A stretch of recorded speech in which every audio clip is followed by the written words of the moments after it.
Ce Plus de l'info est présenté par Maruki. Bonjour Maruki. Bonjour Mathéo. Le Plus de l'info a décidé de vous parler de l'information principale de ce jeudi 22 mars 2018. Gaston Floss est donc inéligible. Ça y est, on ne pourra pas enlever cette décision, l'effacer d'un coup d'éponge ou bien aller encore plus haut dans la hiérarchie judiciaire. La Cour de cassation, qui est la plus haute juridiction de l'ordre judiciaire français, a rendu son arrêt. Le Vieux Lion est bel et bien définitivement hors jeu pour ces élections territoriales. Le Tahoeira Huiratira est donc obligé de faire vite pour communiquer sur son plan B. Ça va être fait dans les prochains jours, voire dans les prochaines heures. Tout dépend de la volonté de Gaston Floss. Car je vais vous dire une chose, symboliquement à vous qui nous écoutez les auditeurs, cette nuit c'est un événement très fort politiquement qui s'est produit, presque émouvant. Gaston Floss est inéligible, définitivement. Tout est parti d'une tentative d'inscription dans un bureau de vote de Haroué, rappelez-vous, pour les élections des représentants à l'Assemblée. Ils ont tenté, avec son avocat Maître Quinquis, de remettre en cause ce cumul de peines avec ses affaires du service de renseignement et celles des emplois fictifs. Tout cela pour pouvoir se présenter aux élections. C'était la finalité. Tout est parti de ce point, l'histoire de l'inscription au bureau de vote.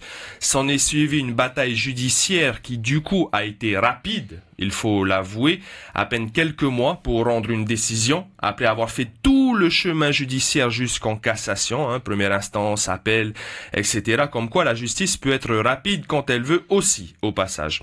Tout cela pour voir cette décision tomber. Cette nuit, Gaston Floss inéligible et donc hors jeu pour les territoriales 2018. C'est un coup dur pour le Tahoeira Huiratira, il faut le dire. Gaston Floss incarne lui-même le Tahoeira. Son parti orange, c'est son bébé. Mais à qui va-t-il confier le bébé? En fait, tout le monde se dit qu'il est définitivement inéligible, qu'il va arrêter la politique, mais pas du tout en fait, pas du tout. C'est inimaginable, forcément. Il est inéligible seulement jusqu'en juillet 2019, donc il ne faut pas non plus rêver. Gaston Floss ne se présentera pas aux prochaines élections des représentants à l'Assemblée. C'est historique, ça ne s'est jamais passé pour lui depuis 1967. C'est la date de son premier mandat de conseiller territorial, mais il est loin d'être mort au niveau politique. Soyez sûr qu'il va continuer à tirer les ficelles de son parti, le Tahoeira. On a quelques têtes de gondole qui peuvent s'affirmer un petit peu comme Jeffrey Salmon, Théo Rairiti, Sandra Lévy-Agami, voire le beau-fils, Vincent Dubois. On ne sait pas du tout qui il va choisir pour le remplacer à la tête de la liste du parti Orange, une liste qui doit d'ailleurs être déposée lundi, au plus tard le 26 mars. Donc là, franchement, ça doit être un peu la crise au Tahoeira en ce moment. Aujourd'hui ou demain, au plus tard, il y aura une conférence de presse et puis sans compter le congrès samedi, comme l'a précisé Abinera Tematahotoa dans son plateau de 7 heures. Mais bon, vous allez voir, Gaston Floss va très bien gérer la situation. Il va regretter que l'État français s'acharne sur lui depuis toutes ces années. Nous, les médias, on va s'en faire les relais.